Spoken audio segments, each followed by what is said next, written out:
Affordable budget phone ba ang hinahanap mo? Ito ang Tecno Pova 5 Pro. Tara, try natin to.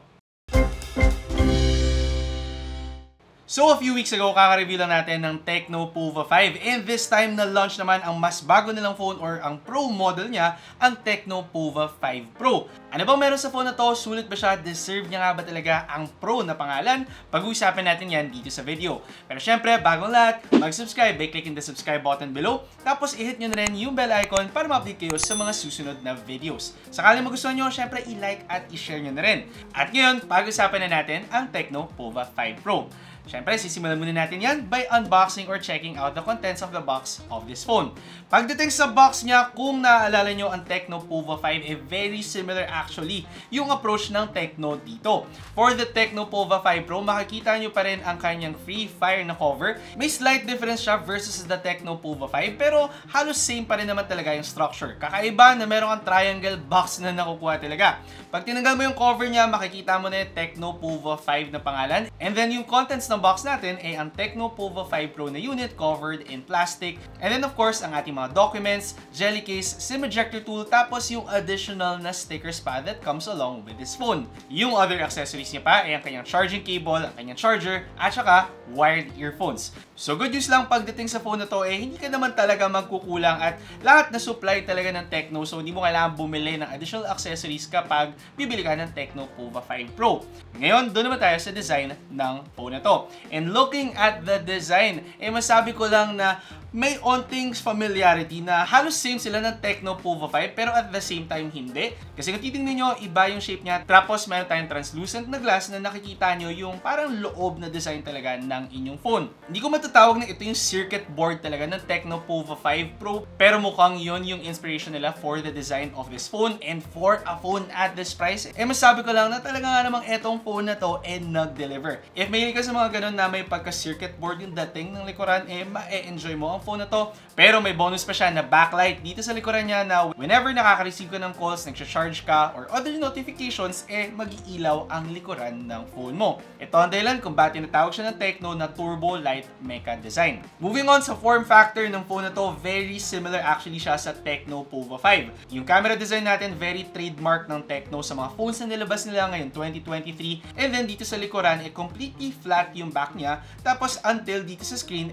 completely flat din yan.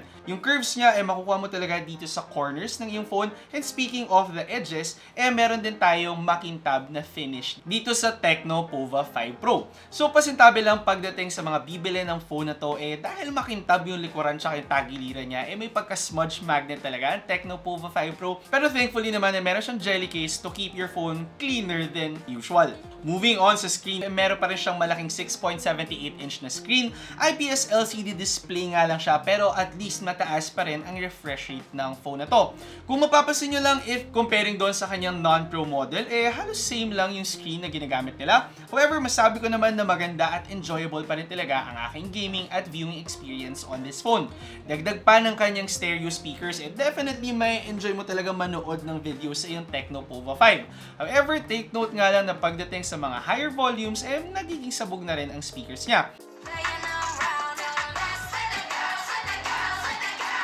Hindi to surprising considering yung price point ng phone na to, pero para sa akin, malaking bonus or magandang feature na at least meron siyang stereo speakers. For the battery naman, meron siyang 5,000 mAh battery capacity, and upon testing sa battery performance ng phone na to, nag-perform naman siya ng maayos. Comparing to other phones at this price point, isa ang Tecno Pova 5 sa may mas mahabang battery life. So kung habol mo yung magamit mo talaga buong araw yung phone mo nang hindi ka nag-charge agad, magandang choice ang Tecno Pova 5 Pro para sa'yo. If ever naman na maubusan ka ng battery sa iyong Tecno Pova 5, meron siyang 68-watt charging, and upon testing, na full charge natin ang phone na to in just 55 minutes. Comparing to other budget phones, ito actually yung pinakamabilis na nakapag-charge. So kung on the go din kayo at gusto nyo mabilis mag-charge ang phone nyo, magandang option to.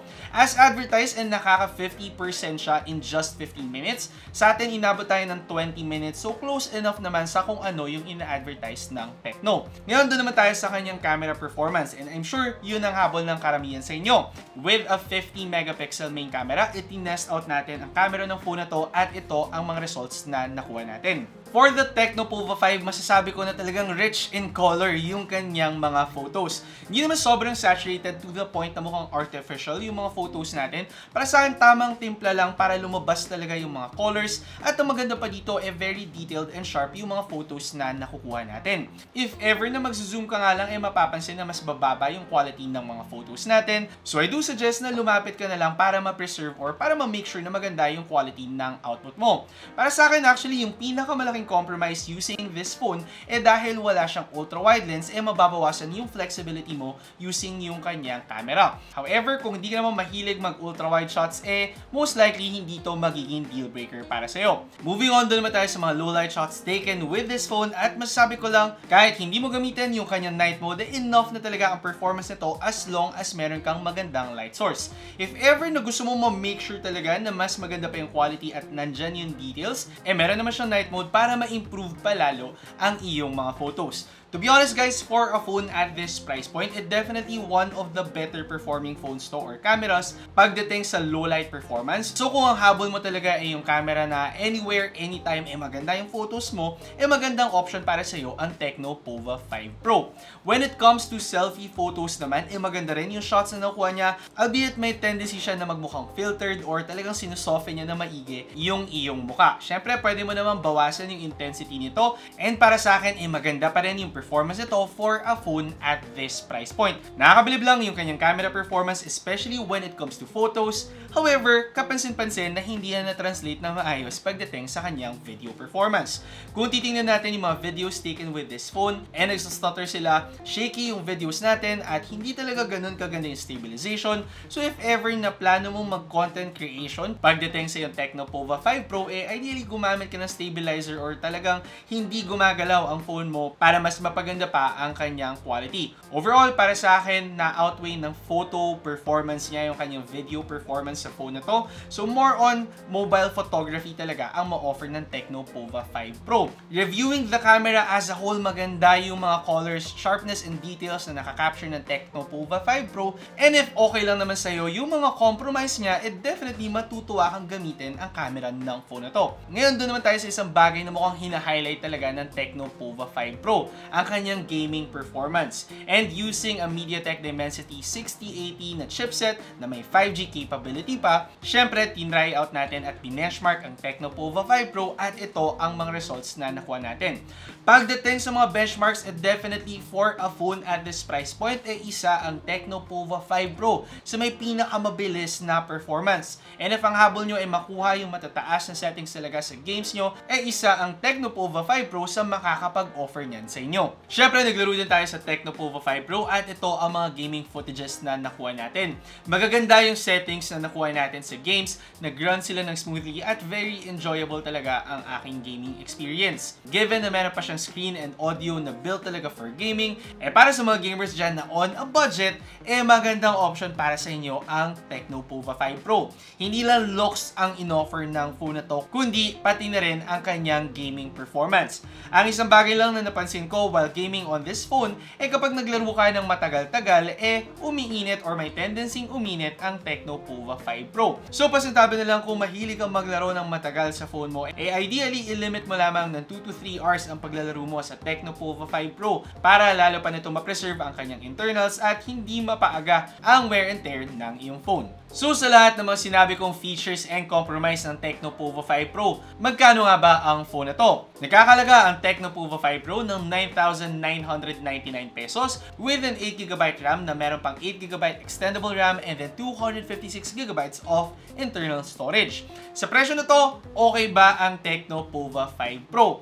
Ngayon, dahil kaka-release lang ng Tecno Pova 5 at medyo magkalapit ang presyo nila, for sure, marami sa inyo napapaisip ano ba ang advantages at disadvantages or which of the two ba yung dapat nyong piliin.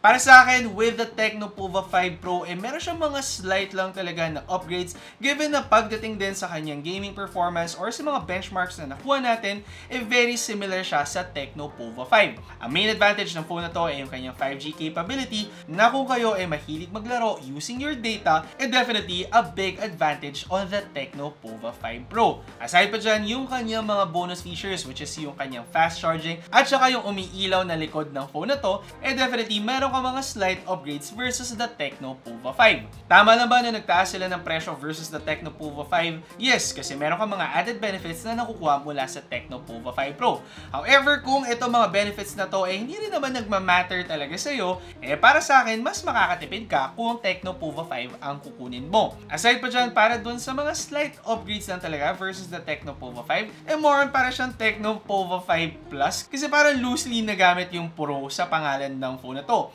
Given na same naman halos yung kanilang camera performance at saka gaming performance, wala ka masyadong changes or upgrades na nakukuha. However, ultimately, if i-compare natin siya sa lahat ng phones under 10,000 pesos, definitely a Tecno Pova 5 ang isa sa mga pinakamagagandang phone na pwede mong makuha. Given na meron siyang napakalaking 8GB RAM, tapos extendable pa to up to 8GB ulit, tapos meron pa siyang 256GB storage, maganda yung camera niya, maganda yung battery at maganda yung charging performance niya, maganda yung chipset niya, and then yung added 5G capability niya pa, tapos yung screen at audio niya na hindi mo kadalasan talaga nakukuha for a phone at this price, para sa akin talagang sulit ang Tecno Pova 5 Pro. Isang magandang phone na na-release ngayon 2023. At kung ako sa inyo, huwag nyo talagang papalagpasin na i-check out ang phone na to. Yun ang masasabi ko sa Tecno Pova 5. Hopefully, nakatulong ang video na to para malaman nyo kung Tecno Pova 5 Pro ba ang dapat nyo bilhin ngayon 2023. Again, kung hindi pa kayo na-subscribe dito sa channel, syempre mag-subscribe naman by clicking the subscribe button below.